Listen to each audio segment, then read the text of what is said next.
This is the OverReaction podcast. Mary, Hey. how goes it?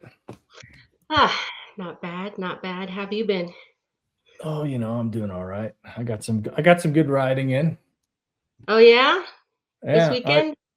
and yesterday too. So I went out on Friday. There's a new pro line I've been trying to hit at a bike park called I Street up above the state capitol in Utah, and I've been finally cleared it. And I took a couple dirt naps, like smashed up pretty good. We're pretty bruised up, but I'm gonna go back at it here a couple times before Christmas, before the snows really hit. So that's what I've been doing.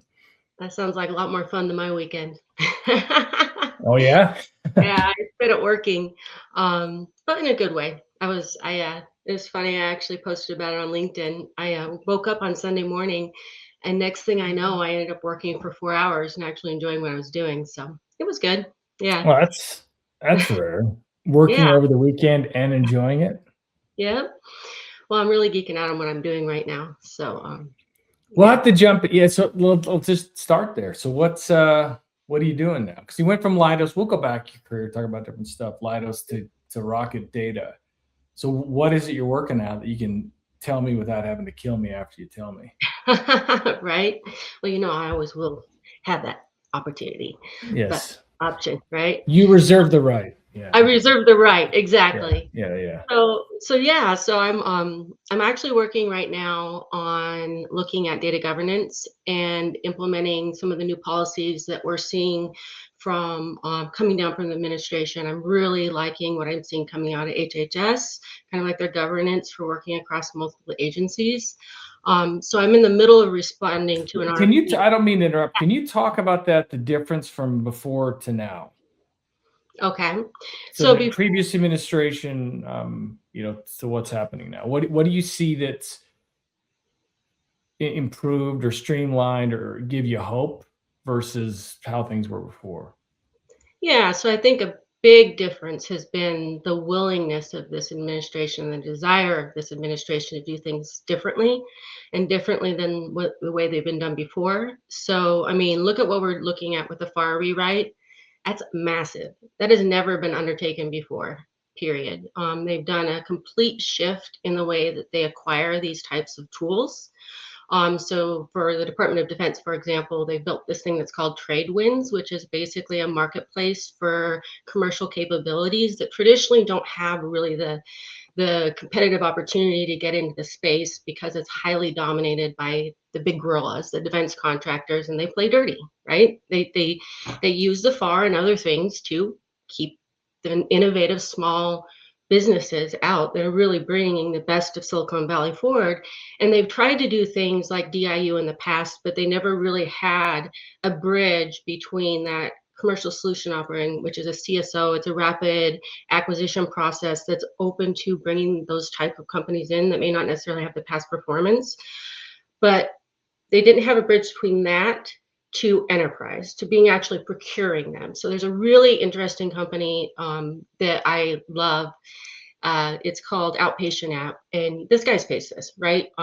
All these commanders loved his product. They love the tool that he's built, and he's addressed a massive scheduling problem that they have from a readiness perspective. But a scheduling system within the Department of Defense has a lot of money behind it. If somebody can solve what he solves for not much, then anyways, long story short, people want to keep him out of the game, right? Yeah. So traditionally what would happen is you have a guy like that and you'd have all these sponsors and they'd want him, but he's stuck at like a SIBR 1 or a SIBR 2, or he's stuck at the CSO level, but there's not really a path to enterprise procurement or an IDIQ.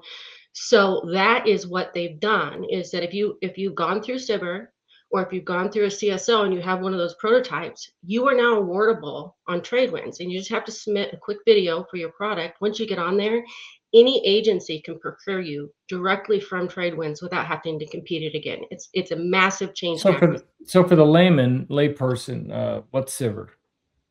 Oh, so it's a small business innovation research fund. Basically, it's a Gotcha. it's a research avenue that's supposed to be used to bring innovative tech in. And traditionally, they're used by groups like DARPA, which is Defense Research, or Yeah. Okay. yeah, that kind of stuff. That'll crowd. Gotcha. Yeah. Cool. So anyway, so you've got that. So you've got the acquisition side happening. And then you've got the fact that they've actually brought in outsiders from the Silicon Valley, from the commercial space. You've got the real experts in, and they positioned them at these different agencies. So my friend Matt, for example, is a PIF over at CMS. He's one of them, right? He's one of the foremost thoughts in voices in AI and AI adoption. And he talks about the fact this has been around for 40 years. I mean, you and I have backgrounds in imaging, so we understand that. But for a lot of people, this seems brand new because generative AI has opened up so much for the layman. But in all actuality, there's a very deep history of AI and the ability to implement it, and the need to govern the underlying data. And so they've got these experts that are coming in and building these models, building these tools. Like, for example, he advised just on a AI matchmaking tool for DIU. So you can input the commercial capability that you have, and it queries across the entire defense for requirements and solicitations that are coming out, and does matchmaking. That's huge, right? So these are the types of things that they're bringing forward. So when it comes to data governance, and the reason I've been fixating on this is that I really get concerned. This happened when I did my whole digital first stuff. I try to tell people there are 3 things you have to do, because you have to replace your underlying GOTS technology with something that's COTS. And a lot of time it's a video visit. You know, they went with AMWO because of the marketplace they have where they can plug and play different tools. Then you need the extensibility layer to tie that into the ecosystem so you have access to the data, but then you need the underlying data foundation. And if you don't have that, none of these cool wearables, none of this cool tech, none of this stuff will work. And people get so excited about just buying the tool that they forget that if you don't build that foundation first, you're literally building on sand and you'll fail, right? There's a massive failure rate. Yeah. So, sorry, I'm talking way too much, Jeremy. No. Yeah, people aren't here to listen to me, Mary. Yeah. So, but this is why I think what HHS is doing is so cool, right? Because they're establishing not only that governance, but they're bringing commercial best practices, and they're breaking down data silos. Instead of saying that you've got to duplicate the data and bring it over here, they're building ecosystems across the agencies, which allows them to share technology, share builds, and be consistent in the underlying metadata, right? Which will be incredibly profound for anyone that actually accesses and leverages these tools. That's a massive change from the way things were before. You would have completely different tool stacks, completely different processes, completely different issues, and it was just kind of hodgepodge all over the place. In fact, Dr. Barclay Butler, who used to be the head of acquisition over here at DHA, is over at FDA right now working on that and fixing that up, which is really cool to see some of the stuff he's doing. Even though I hear some of the legacy people are not super happy, there's always that establishment. So, but America's got to win, right? Yeah, exactly. Yeah. So I just dropped an article about that on MMT today, this morning. That's what I was working. I started working on that on Sunday morning, and then that triggered a thought. So then I started working on the technical draft, and then I was pinging one of my. Anyways, yeah, I just kind of went down a rabbit hole, but in a good way. That's great. So what's going on? What's going on with the VA? I mean, do you see light at the end of the tunnel there? And so much craziness has been going on, and what's going on with Cerner and Oracle and AGFA and everybody else? Like, is it signs positive? Yeah, I think so. I'm cautiously optimistic. Okay. So the first thing that a lot of people have to understand about the differences between the VA and the DoD is that one, the way the DoD systems were architected, right? It was really just a rip and replace for the most part. There's some legacy systems out there like HAMS and those things, but from an EHR perspective, that you really just kind of did a rip and replace. Secondly, it's the military. So they could go and say, thou shalt do this, even if no one liked it, right? And for the services still to this day, kind of don't like having DHA in the mix, right? But they could do that. And then they could establish a standard. And Colonel Catalina did an incredible job of doing this at the very beginning. We're making sure that everyone was enforced and following the same workflows and following the same standard. And now that they've actually fully deployed, they're being a little more flexible on that, right? Now they're optimizing. So from a DIMSM perspective, on time, under budget, pretty impressive, right? So what a lot of people don't understand about that contract specifically, and I'm probably going to get like in trouble with my former corporate overlords, is that the contract, it was really interesting how it was awarded. Okay, so when they originally bid, AFS was the prime, and Leidos was one of the subs all the time. Leidos was a little known outsider, really underdog, not really had a good opportunity to get there. They got 2 weeks before submission, and AFS labor rates were too high. So they flipped it. So Leidos became 51% prime, AFS became 49% sub. So once they pay licenses and all the small businesses, that's the revenue split between the two companies. So I won't get too much into the political decisions that I saw being made internally while I was at Leidos, but I'll just put it this way. I think that AFS and Leidos took very different approaches. And I think that's the reason that AFS won the VA. They always bring the best to the table, honestly. Like, as someone that was on DIMSM, I would request people because I knew they'd run circles around everyone else. Like the technical project manager that I put over Digital First, that was incredibly critical, right? Like that was one of the fastest, like speed to market that anyone has ever done. We completely reconfigured the entire system, everything. AFS. The girl that I pulled in that I really wanted to help, which they're doing right now, is looking at it. There are a lot of issues with the portal. We'll talk about front doors and all that other stuff later, but yeah. It's just the crappy portal. But she led innovation at Kaiser. So she came in as an AFS person to help with those problems, right? So they really have the best of class, and they're bringing those people in to the VA right now. Now on the VA side, they have a couple problems. One, you really do in some circumstances need that integrator. And it's really just because software companies traditionally one, don't know how to navigate the politics as well. Two, they're always trying to make the customer happy, right?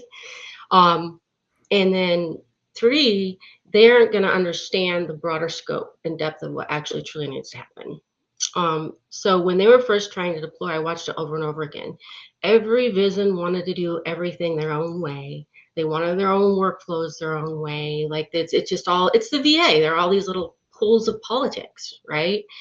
And that really affected their ability to deploy, right? And it affected, like if you talk about data governance and concern, I mean, think about when they shut down the last time because the unknown queue, right?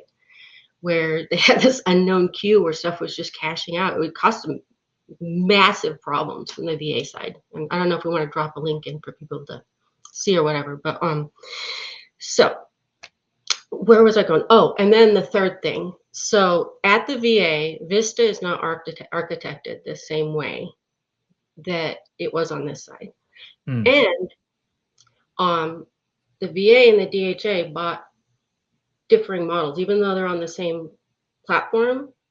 Some bought things that others didn't, and they have an issue with the portal, for example, because it only supports one customer. So the VA gets that right now. That's just how it works, right?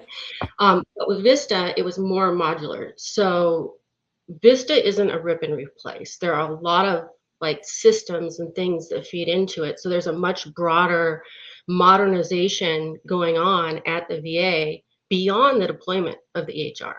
And that's what's being done on IHT 2.0, that IDIQ.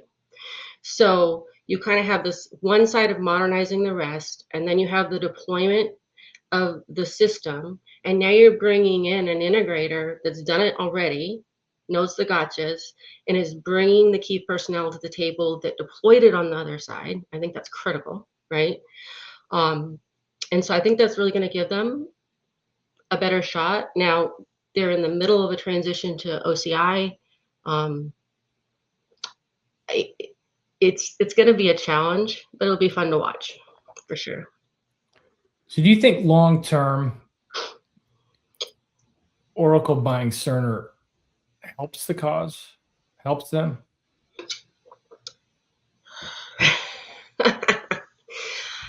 I'm torn. So you knew Cerner before. They were like they were like a startup, like a long-term startup. The culture was different. The people were different. It was very clinically focused. I think that there's good and bad on both sides of that. You put that into an Oracle environment, I see decisions being made that I don't think Cerner would have made. For example, Oracle, we built a system for operational medicine, and actually, I probably shouldn't talk about that. Anyways, Oracle will often not. They'll make big product choices for their broader ecosystem, and they may not necessarily make the choice for health or for the government, regardless of the fact that this is the largest EHR in the world, right? Like literally. And then on top of that, I worry a little bit about their take over the world, dominate everything philosophy. I do think it's good, and I'm cautiously optimistic to see what they're doing when they're talking about how they're going to go to this open ecosystem, allow people to plug and play. That's the way it should be. That's where a lot of the policy is really being pushed right now, which is supportive of that. However, their transaction models can get you in a lot of trouble financially if you don't plan for it from the beginning. So like in the government, I'm going to buy a tool and I've got a budget for it for the next 3 years. So I'm going to take the number that they estimated on transactions and I'm going to make that my number. What happens if that's off? Suddenly you've got a massive cost overrun, right? Now, sometimes the primes will take on that risk for the government. And so they'll negotiate that. So that's good. But it really just kind of comes down to making sure that the contracting officers are actually watching it and making sure it's going consistently. On the flip side, there's some positive for that too, right? Like I've told you, I think the long run vision, the way this should go is they should consolidate these siloed licenses. Like they've got IHS, they've got DoD, they've got Coast Guard in DoD, they've got NOAA, they've got, and you see what I'm saying? They've got the VA. Instead of paying for all these different siloed licenses, they can consolidate that as an enterprise license under GSA, which they're already doing with a lot of these commodity-based products, get a better price for the enterprise, and then allow some of these smaller agencies that wouldn't necessarily be able to afford to tap into that, like ICE and others, because they put it out there, but it's too expensive for them, BOP. But because they're sharing that licensure, they can actually tap into it, and it can truly become a federal EHR. If I was queen for a day, but there are a lot of people that probably don't want to see that happen. So, yeah, I think, like to me, it doesn't make any sense that there would be multiple different EHR vendors across federal. Like, I just don't. It just doesn't make. Now, if there was interoperability, and this is, I'll get off on this. I've had a couple LinkedIn posts where I attack every time I see an article about Fire's doing this or Tefka's that. I'm like, you're talking about it because you're still not doing it. And there's no teeth to anything. Like if Fire was really successful and Tefka was really successful in healthcare, you wouldn't talk about it because it'd be a no-brainer. It's just a thing that no other industry would put up with this. Could you imagine the financial industry allowing Oracle not to integrate to Microsoft like seamless? They never you don't see articles about it, but in healthcare, article after article about interoperability. I'm like, you all are lying. You're all full of crap. All the main vendors, you don't. There's no data liquidity. It's illiquidity. Everything is slow as molasses. You guys block it every single point. And the federal government should say, if you're working with us and if you block it, we fine you into oblivion. You know, Epic, you don't get a block. Oracle, you don't get a block. None of you. You do anything, we got teeth and we're just going to chew into you. I can't remember which one it was, but I feel like that came out in some policy. It's supposed to. Yeah, I saw it. I can't remember though if I saw it in the DoD's like new acquisition strategy or whether I saw it coming out of HHS or CMS. But I anyways, hope. I won't believe it until I see blood. yeah, no, I agree with you. And it's so ridiculous. And the thing that drives me nuts is that I feel like, and this isn't to throw these bigs under the bus, okay? Like No. at a big, no. they're like every person there that's worked there, they're like an inch deep and a mile wide, right? If you've grown up in small business like I have, you learn everything, right? So I can get on a call with Oracle and I can be solutioning like an end of year task order. And we're literally just turning on the exact same tool that they've integrated on the VA side, and they're somehow trying to charge integration. And I'm like, it's the exact same HL7 script. And they try to differ. And I said, okay, even changing a script a couple places is not going to cost you $1.9 million. I'm sorry. Yeah. But, even my engineers had to look that up, So you need the right people in the room. They're going to hold the vendors accountable, especially Oracle. Those bigs scare me. They really do. That focus on it just so all-consuming about the bottom line and the shareholders, and it's like so distanced from the mission sometimes, regardless of what they say, that they need gatekeepers, babysitters, right? Which is what, in theory, these big integrators are supposed to be. Yeah, I agree. Yeah, I pick on Epic a lot and sometimes Oracle, mainly just because they're the big ones. And then all the other smaller companies that want to plug in, they talk about it. They're like, yeah, we have this API. It's totally open. We can't. Like it's the hospital wants us or this clinic wants us or whatever. And it's getting the back of the line. They make it so difficult for us to do this. Like our solution's really good. And they do it on purpose because they make more money by making it harder to connect. And by saying, well, we have to protect the organization and its security and its patient safety. And you're like, no, that's just all things you're using to use fear. Like, look at our security profile, look at our API. You're way less secure than we are. Let's be honest.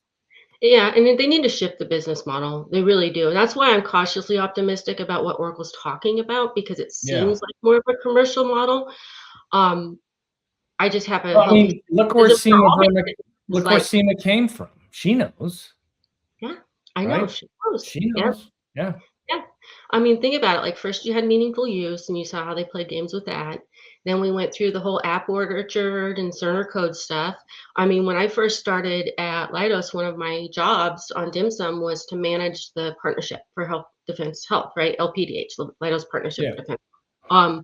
And part of that was Oracle, and Cerner had their strategic vendor partners, right? So when we would analyze tools for new functionality, when a request would come in, there would be kind of a prioritization. Say, are you already being used at the VA? Are you a Cerner strategic partner? And that meant that you came already integrated through Cerner code and made it easier, right? Well, during that transition, there was a shift.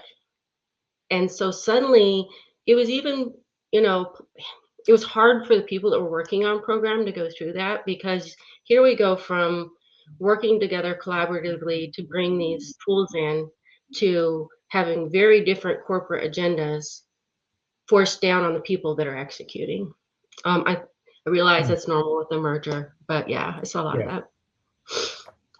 Yeah, I think you're right. Like it's, I think the advantage Oracle is going to have over the long run over Epic is they have to work in other industries. Yeah. And they can learn in other industries, as you know, from an innovation perspective, moves way faster than healthcare. Like healthcare purposely loves bureaucracy and roadblocks, just loves it. It just, just loves it. And in other industries, they can't. So Oracle, I think, can bring that kind of mindset in. I think the thing that the only thing, I think from a technological perspective, Oracle buying Cerner's, I think, saved Cerner from a perspective, because it was getting pretty old in the tooth. Like it meant a lot of it. And Oracle's upgrading a lot of the stack, rewriting a lot of the stack. They've got definitely more aggressive mindset. There should be a lot more open, because that's the culture they have to have in other industries. But what's lost is the personal touch certainly seems to be gone. Yeah, agreed. They need to rediscover that. Yeah, they need to bring that back. Healthcare is relationships. It's more. It seems to be more relationships in other industries. So they kind of need to reclaim the softer side of Sears, so to speak. Agreed. So. Yeah, but I also agree with you on the technology, on the commercial perspective, because I think what they've done with their OCI model is brilliant. I mean, they're so cheap that their competitors are hosting in them. Like if they could take that same model or that same thought process and apply it to healthcare, and I think people would be willing to put a little bit of their skin in the game, other companies, if they didn't have to fight to integrate, right? Yeah, it's interesting you bring that up. So I talked to a big healthcare IT company, and they're moving from Azure to Oracle's OCI. And I asked them why, and they said, well, the performance is very, very similar. The services are very, very similar, and the support's really similar. But as you get bigger in scale, the cost for OCI is just way less than Azure, which I didn't. And they started throwing out a bunch of technical stuff, and I'm like, I don't really know what you're talking about now, because you get really deep in the weeds. But then I talked to another health system, and they're excited about OCI because they say, hey, we have peers out there that are on Epic hosting. Epic will not host anything else. If it isn't Epic, they won't touch it. It's it's antithetical to them. And so we have to have AWS, and AWS is fantastic, and Azure is pretty good too. But they're like, we don't want to have 3, 4, 5 different cloud providers. Why can't Epic just host everything for us? And Oracle's like, hey, OCI, anything can be in here. Like, go ahead. And so that's kind of like an interesting potential end around advantage that Oracle might have. Yeah, I'm cautiously optimistic about it. If they can really pull that off, and pull off a truly AI-enabled EHR. Now, trying to get their customers to buy agents that haven't been developed yet 3 years before they're ready, no. But I think that there's a lot with generative AI in that market. That space is going to change. People aren't realizing how commoditized these LLMs really are. They don't know the difference between agentic AI, the ones that actually flip between models and like make these, and just an LLM, right? People see OpenAI partnership, and I'm like, you're putting all your eggs in that basket. That's not a good idea. You don't know where they're going to go, right? It's just, so I think it's an exciting time to be alive. It's scary. I mean, I can talk about ethics and AI. I can talk about my concern. Please do. That was one of the questions, because let's jump into AI, ethics and AI, et cetera. And then I want to talk about Rocket Data, because you're kind of a superstar, and I don't, pat yourself on the back, but I'll do it for you virtually. But you could have gone anywhere. And so I want to talk about why you did. But let's jump into AI first, because it's my favorite thing to use and to bash. So. Oh, yeah. All right. Ethics and AI. So let's start with the fact that we've already seen like real hallucinations where there are lawsuits where people have like AI has hallucinated articles about people. And a lot of the times it's tied to political leaning. So that's where this whole like keep woke out of AI, the executive order. Keep any politics out of AI. Politics out of AI. I mean, we just saw that happen with social media, right? Yeah. Like it should not be. There should be a neutral standard. There should be clean, like underlying data. But then you've got another problem, right? So that's the same thing with universities, though. Yeah, that's universities used to teach when I was there back in I'm an old dude. Back when I was in college in the 90s, early 90s, it just didn't, even in philosophy and political science courses, you'd have some libertarians, but it was more about, we're teaching you the facts and then we're going to challenge it. We're going to teach you how to think. We're not going to teach you what to think. Agreed. And I saw the transition. That changed. Yeah, I started in 99 and I saw that I watched it happen. I did. I was in the I was in the communications department. I was going to be a journalist, right? Like my goal was to travel the world.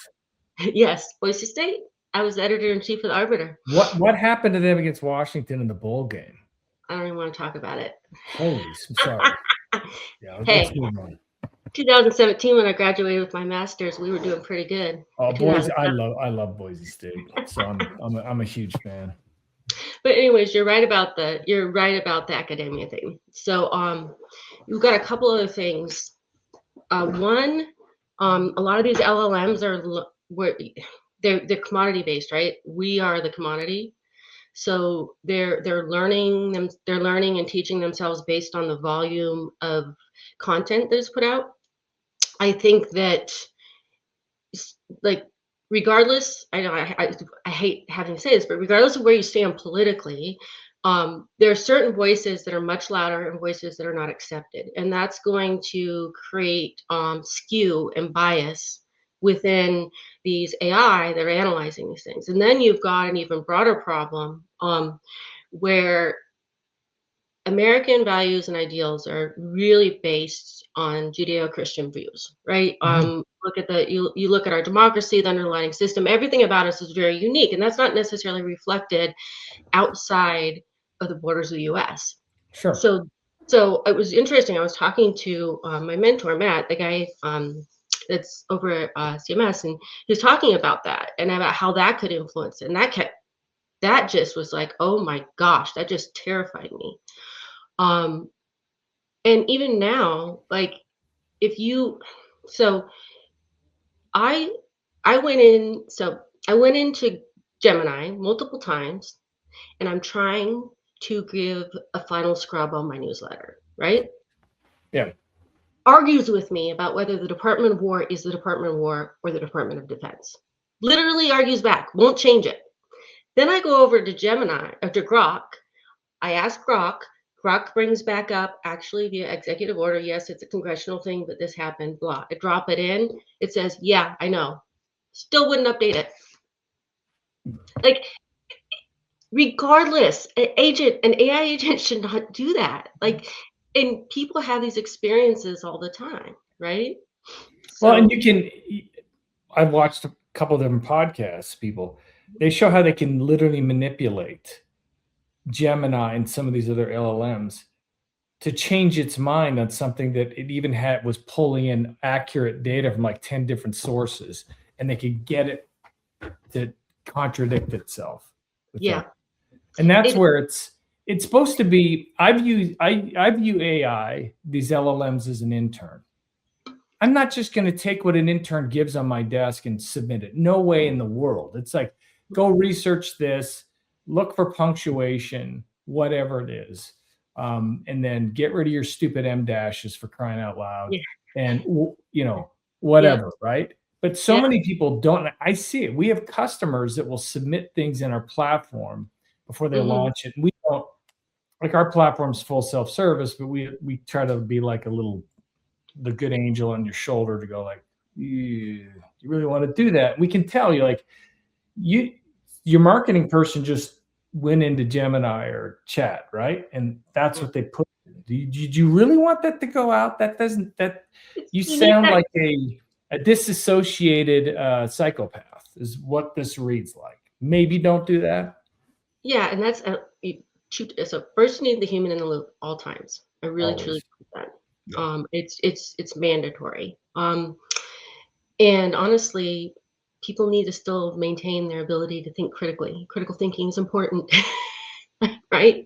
You did the MIT study with the change in the brain processing using these tools, right?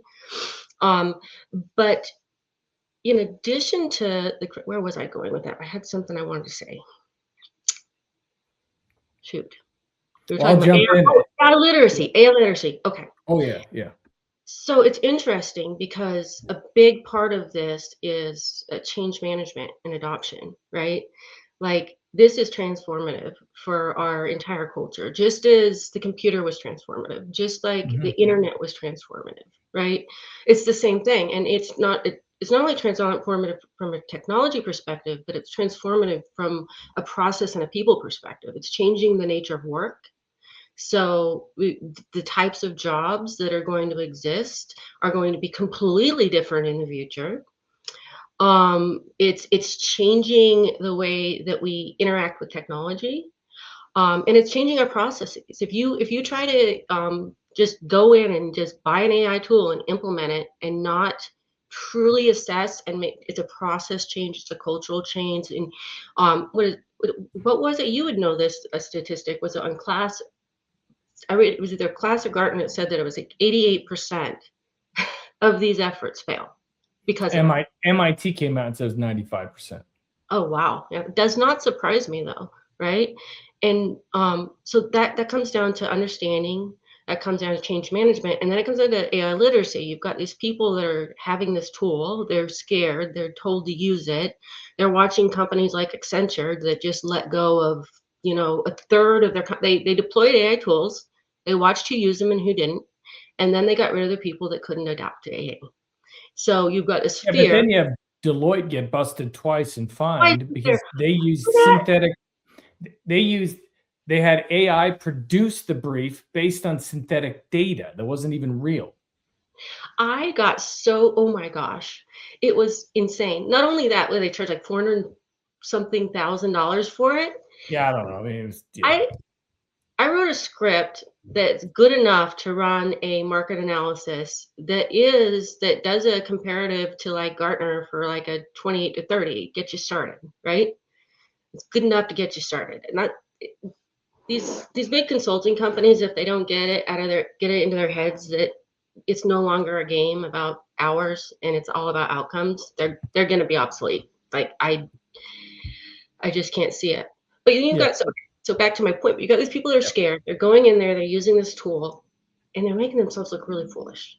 Um, a good friend of mine told me a story on program that he's on right now, where they have this program review with a customer. It's very high level. There's like general level people that attend this thing, and the day before, and you remember these briefs, they spend a lot of time and money building them. They go through mhm. agreements, like every word is dissected. Someone the night before in BD or marketing dropped it into an LLM, and then they're suddenly in a meeting with the customer and it's hallucinated. And like acronyms are just all wrong, it's all over the place. And my poor friend was sitting there being called to never seen it before, and he was supposed to be presenting. Yeah. And that's not malice, right? That's somebody who thought that they were being cool and showing they could use AI. But it, so you bring up an interesting point. It's the dynamic of people coming up in their careers or they're young. Uh, if you don't embrace the grind, so you can be someone who's grizzled and got a lot of experience, and you look at AI and go, okay, I can use this in the proper context because I understand. I've got discernment.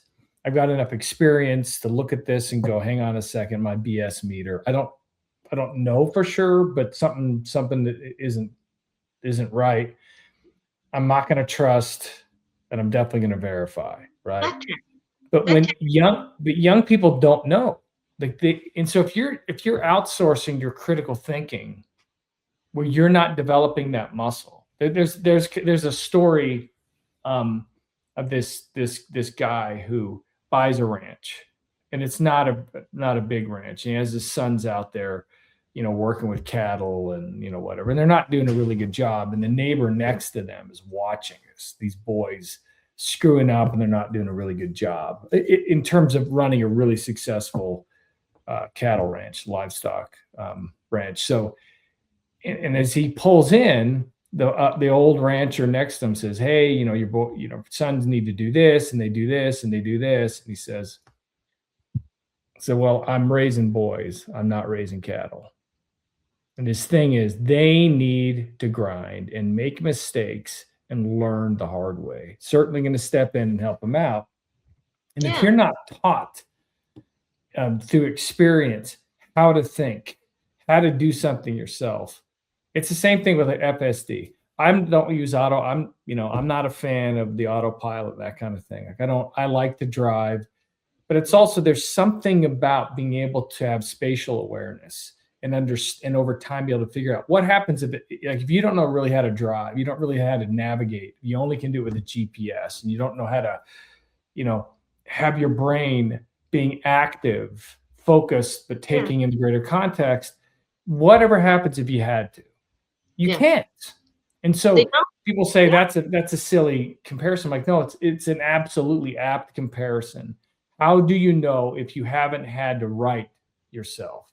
You haven't had to do the research and then pull these sources yourself in. And now, how do I bring this together? Like, if it's doing it all for you, there's a definite atrophy that is going on in the brain. And so I get why companies are like, I'm pretty nervous about hiring the up and coming generation because they don't know how to think critically at all. They can use tools, but who's overwatching them? Where's Overwatch for them? I don't know. You talk about GPS, you bring back, remember MapQuest? Yeah.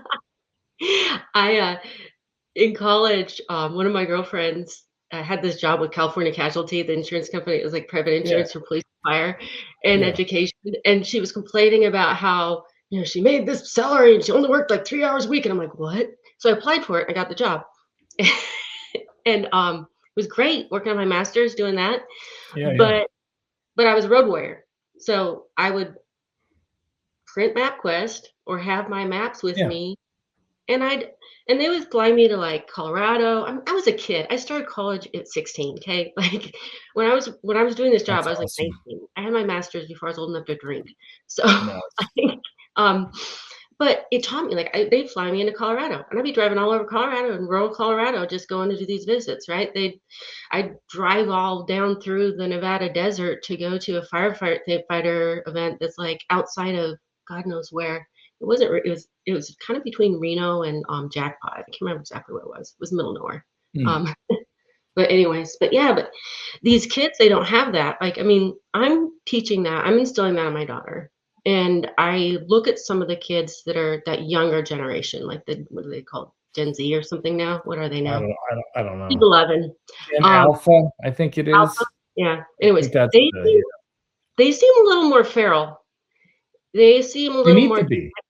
Yeah, it's a good thing. I encourage it. I'm that little cusp, right? I probably act way more like a Gen X than a millennial, right? I'm that xennial little gap in there. But like, you look at some of these millennials, they created that generation. They were just soft and pampered. And I hate to say it, but there's the natural reaction against it. You kind of have that. The pendulum swung too far to participation trophies, and let's obsess about your feelings. Because as a Gen X, we didn't talk about feelings. It was like, suck it up. Like literally everything was suck it up, pull yourself up by your bootstraps. One first place. Yes. You just didn't care. You got ignored. Gen Xers were the, history's middle child, so to speak. So you just said, whatever, screw you. But then our kids, or not our kids, because our kids are the Gen Zers. My kids are Gen Z. So the younger Gen Z have this kind of thing where they're a little bit more worried about the future. They're not materialistic. They're not really obsessed with, I got to have every latest little thing. And so you have that kind of rebound where they are more feral, where they're more distrusting of authority. And they have a reason to be, because what happened with the reaction to the COVID, the full insanity from society and government insanity was, these kids looked at it and now they know, and they're looking at all the data that's coming out that said, I knew it. I knew I was being lied to. I knew it, what was happening here. And so now their distrust of media, of institutions, which I don't think is good at all. Like, the worst thing that came out of it is society saying, I'm not going to listen to my doctor, and I'm not going to listen to the scientists, and I'm not listening to the media. I'm not listening to government anymore because you all lied a lot. Yeah. And you A didn't lot. come back and admit it. The thing is, it's fine. We made a mistake. We overreached. We thought we're doing this. We were wrong.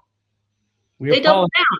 Here's what we're going to do. And yeah, they gaslight. And then people are not, there are certainly lemmings, that political tribalists, that they'll latch onto their little side. It's like, you know, like I think Trump's done a lot of good things. His thing he just did about Rob Reiner, I'm like, what are you doing?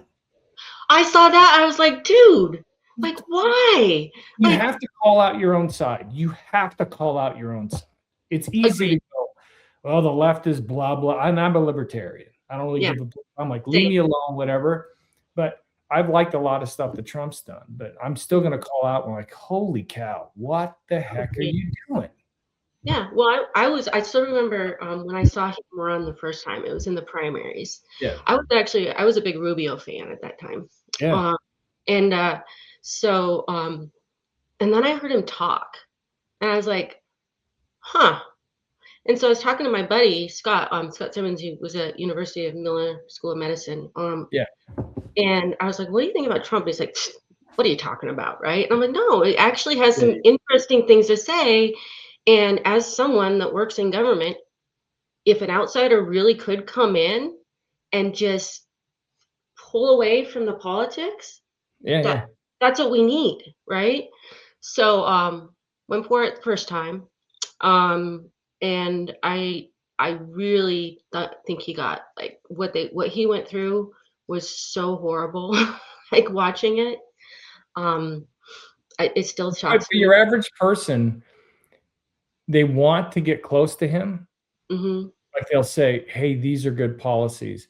But then he'll come out and do this thing like with Rob. He's something stupid. Yeah. It's just like, I've got a lot of connected friends, and I was messaging him yesterday and saying, this is how this doesn't help, because the people that are saying, hey, I'm coming around to, can we streamline these things? You know, can we bring manufacturing? Like these things I think are good. People are leaning in. Like, people want to be part of the solution. And then he does that, and it's like they go, I can't do it. I want to, but I literally can't.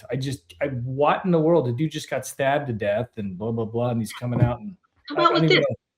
I had to fact check that, because I saw it come across as a screenshot, and the first thing I did, I fact checked it, because I was like, this, come on. Like, yeah, even for him, you're like, that seems a little bit, I don't know. He just he has to be in a fight. I don't know what it is. He has to be in a fight. And if it isn't a legitimate fight, he'll create one. And it's like, brother, come on. You have to have that kind of a personality to do what he's done, though. Yeah, I think he's tarnishing his legacy anyway. I'm a policy person. Like, I've always, you know, I didn't vote for Obama, but there were certain things that I didn't like, his droning the hell out of, you know, everybody. Yeah. But there are certain things he did, and I could bring it up, right? But then I have my Republican friends who go like, blah, blah, blah. And I said, hey, I didn't say I voted for him. But if we can't at least acknowledge something good that happened and disassociate it from the person and the party, like, I don't know how I'm making things worse. Like, we got to be able to separate the policy from the politician. Agreed. Yeah. And that's, you brought up a really good point. So case in point, really good friend of mine, Ukrainian. For some reason, I randomly became like the honorary American in the Ukrainian friends group when I lived in Texas. And I asked her how her folks were doing, because they'd gone back to Lviv. And she got really uncomfortable. She was like, no, I don't want to talk to you about that, because, you know, we don't agree. And I'm like, what do you mean? Like she just, and I said, I can have different opinions on different policies, and I can have empathy for your parents, you know, like, and she's like, nope. And it was the first time I'd ever seen her with that tribalism. Yeah. It's like something has switched, and it scared me. It really did. I let it go. Tribalism is the worst. Like, it's on both sides. 100%. Just tribalism in general is truly awful, because you look at the basics of tribes. Tribalism is everyone else is the enemy for safety. It isn't well, we care about us first. It's America first. It's like, no, everybody else is literally the enemy. Because they could kill us. And that's how history has gone for centuries, and and every part of the world had tribes, just the way things were. And I remember growing up in Canada, because that's where I'm from. And my mom grew up in Boise, Napa, Idaho, Napa. Oh, really? Nampa? Yeah, So yeah, Napa. my family's actually in, well, I've got family in Nampa, Caldwell, Meridian, and I'm originally from the Homedale Wilder area. Oh, okay. Yeah. So that was all like bird's eye farms, right? Yeah, Like it wasn't. So my 100%. mom worked picking peas back in the 60s and all that kind of stuff. And so she was fiercely American living in Canada. My dad was a very independent minded person. So it just, my family was just we didn't fit into the Canadian kind of socialist mindset. So we're always arguing. My older brother argued with the principal and it didn't do anything wrong, but because he disagreed with social studies teacher, he got detention, which is insane. Like, didn't do anything wrong, just didn't agree. That's it, your detention. And they would teach like, hey, this mosaic multiculturalism is really, really good and really strong. And my parents would never tell us what to think, but they would question and say, okay, so how talk about unification if everybody can speak their own language. And then they start doing these things. I said, well, that'd be kind of hard to get along. Like in our own family, if everyone had their own ideas about how the family should be run, how are things going to happen? And if you decided to speak French and then your sister was German, et cetera, and we had to have translators. And so they just put that in your brain. You said, that's kind of crazy. And then my mom would say, it's one of the reasons why the United States is the strongest and the best country, because you can keep the good things about your culture, but the reason you left that country, there's a reason you left that country to come here. So those bad things about where you came from, leave it aside, learn English, have all the opportunity is afforded this country, do whatever you want and keep the best parts of your culture, but you can't import that. And so I started thinking about it. And that's the whole aspect about the bad things about tribalism is we have to be able to have common principles. Like if we don't have a basic, and that's where the Constitution is so critical. And as someone who immigrated to the United States and opted into the American experiment, as late as it is in the experiment, you become, it's the first generation immigrants that are the most, I think, most American, because it's like, we're here because we want what this is, and we're going to fiercely defend whatever the heck this thing is, the United States, because I can keep the best parts of where I'm from, but I get all the advantage of everything else. And tribalism is a thing that cannot be imported into this country. And it's here, and it's not a good, and I'm not saying it any one demographic or one race or one. No, I agree. I'm just saying in a general perspective. I agree with you, and it comes down to semantics and linguistics, right? And a lot of it is the language that we use. When social media has not done anyone any favors, especially people who do not understand the algorithm. Because it amplifies the tribalism. Yeah, amplifies it. They're in their little echo chambers. They're not fact checking what they're saying. I see this all the time with, like, honestly, I hate to say it, a lot of the time it's like white, wealthy women sitting in the suburbs, like, and you're like, oh my God. I think anybody with too much time.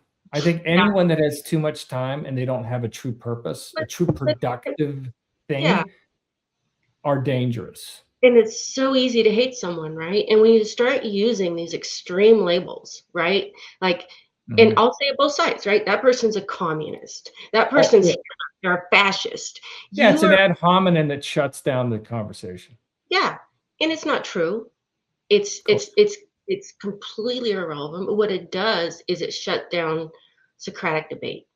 And if you cannot be open to Socratic debate, back to what we were talking about when it comes to using like critical reasoning, critical thinking, if you cannot have that debate with someone that you don't agree with and have an open enough mind to say, to come away from that with either, hey, you know what, you changed my mind, you changed my opinion, or no, that validated what I think, then you Yeah. are no longer free. You don't have free thought. You're just That's because you're coming from a first principles paradigm, Mary, where it's, hey, I have some basic principles in my life, and my father-in-law taught me this really good lesson when he first got married to his daughter, and he said, as a parent, one of the most important things you can ever do, and the hardest thing you ever do, is figure out your principles and your preferences, and never make a preference a principle. yeah. So is your kids on weekend, is them having to be home by 10 o'clock a principle or a preference?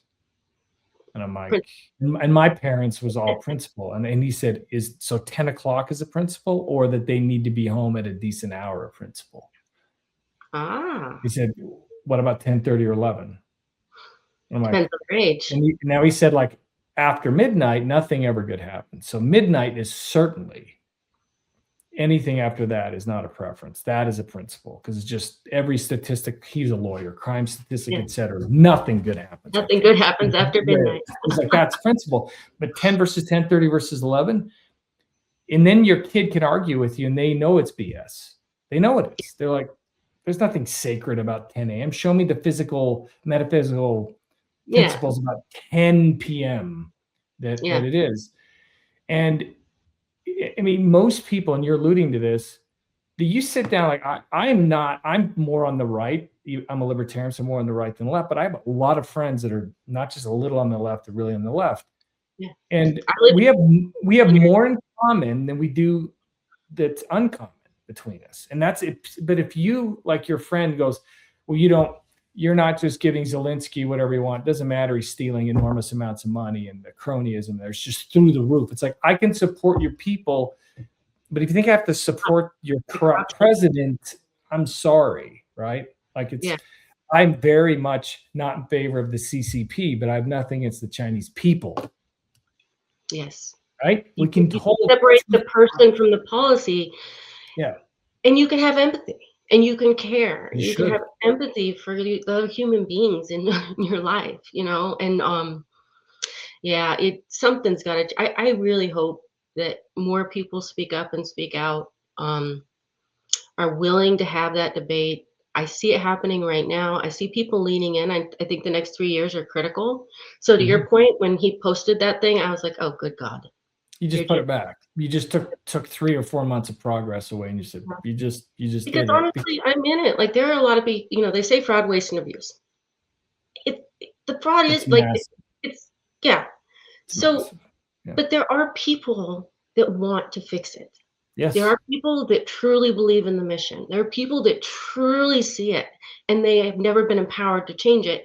And they've been feeling comfortable enough to kind of step up and help, which is scary, because honestly, when you work in the space, you do not talk about politics. You don't pick a side, because it's going to change every 4 years. That's also why the big acquisitions happen always every 4 years. So did anyone ever wonder why they say that it takes 3 years to get a big win in government? Well said. So last thing, because we're running out of time. Yes. Let's talk about Rocket Data, because you could have gone anywhere. I'm sure you had tons of opportunities. What was it about them that won you over? Because that's a ringing endorsement. You going there was just a ringing endorsement of them anyway. So they're an amazing company. So first of all, Marley, the founder, she's an incredible human being. She truly believes in her values. She has these company values, like her mission and vision. Like, she gave me this. It's like, driven by innovation, built on trust, right? And she really means that. She interviews every single employee to make sure that they are part of that, right? Wow. Huge. And she's done some incredible work. So her background's really cool. So she was at PwC, and she's looking around doing all this, like this Salesforce and all this other integration, like software development. And she's like looking around, she's like, I hate the politics. I don't like the big company culture. I can do this faster for cheaper. So she did. And some of her commercial clients, I mean, some of the work that the Rocket Data has done commercially is just amazing. Like AbbVie AI agent, like complete like deployment, like dashboards, monitoring. Like they've done a lot of pharma. she's got a really good footprint on that side, actually. And it was nice. just one of her investors that said, by the way, you happen to be you were in the Air Force, you should do this government thing too, right? I was gonna ask, like which Yeah, branch? So yep, okay. yep. And then in addition to that, Daniel Tody. So he's the president. He's the guy that I came in to work for. Daniel is old Cerner, went to Oracle. Oh. I worked very closely with him on a lot of different efforts. He and I kind of went through all of that together. He was very much there for me when I went through figuring out what being a big is like. When I first entered in there, I was so naive. I didn't realize I had to watch the knives in my back. I I thought we were all on the same team, you know. Yeah. And he was always doing the right thing for the mission, regardless. And that level of integrity is so hard to find.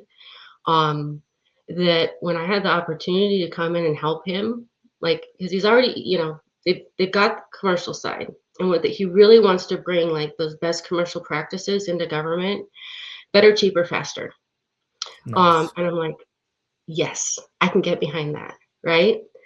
So yeah, that's why I joined, and I have been so happy. Been there 5 months? No, 5 weeks. Yeah, maybe 6 weeks. Wow. Yeah, I just hopped over. You produced so much stuff. It just felt like it's been half a year. I know, my brain never stops. It's funny. That's awesome, though. I was talking to Captain Clay. Oh, actually, it's Michael Clay now. He's out. He's like, Mary, I can't keep up with you. That's awesome. I'm my father's daughter. My brain just goes all day. So that's great. So we'll make sure to put a link to Rocket Data's site. We'll have your LinkedIn profile. If there's anything else you want included, send it over. We'll put it in. But kind of last question, is there anything that we should be talking about that we didn't cover that you think people should know about? Honestly, I can't really think of anything right now. I feel like we've covered a pretty wide breadth, but there's always room for round 2, right? We'll do round 2. We will certainly. Sorry, I didn't mean to interrupt. No, go ahead. My friend Sarah Bird and I are going to start a podcast spinoff from My Mission Meets Tech, and it's called Fed Up When Mission Meets Reality. So we should have you on. Yeah. I'll be less careful in what I say. I'm just kidding. I don't want to. It'll be interesting to see. I liked StreamYard. I've been experimenting with another one. I think it's Runway or React. Let me see. It's StreamYard. Riverside. Yeah. Yeah. I think Matea can let us know, but she looked at a lot. But we picked a lot of them to do StreamYard until your podcast becomes really big and you got to spend a huge amount of money and you got to have a studio and that kind of stuff. StreamYard seems to be the more popular one. That'll be good. And our intent is this is really like rubber hits the road, real conversations.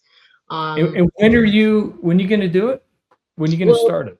So we're getting on and doing a trial run actually this afternoon. Oh, nice. Yeah, and then we're looking at launching in January. That's what we're thinking. Great. So, in fact, my Christmas present to myself is a my mic. family's Christmas present to me is the mic and the mic stand. Oh. But now I realize I don't need that. Yeah. I thought I did. Yeah, I thought so too. We have a mic, a web mic, and it was okay, but it just didn't pick up the Apple stuff is so good now. If this works, I might just return it. Yeah, and if you get a studio, you have to have a mic. Like if you actually get a studio, you're both in the same, you have to have individual mics and headphones, and that kind of stuff. We're going to be remote. Nobody ever knows where the girl is. She's like popping between San Antonio, DC, Charleston, like a big joke about her. And you'll love her when you meet her, by the way. It's like when people say, like, where in the world is Sarah Bird today? I'd love to come on. I'm happy to. That'd be awesome. Anyway, this was fantastic, Mary. I really appreciate the time. Same here. Thank you for inviting me. This was fun. Have an awesome holiday and Merry Christmas. Merry Christmas to you too, and Happy New Year.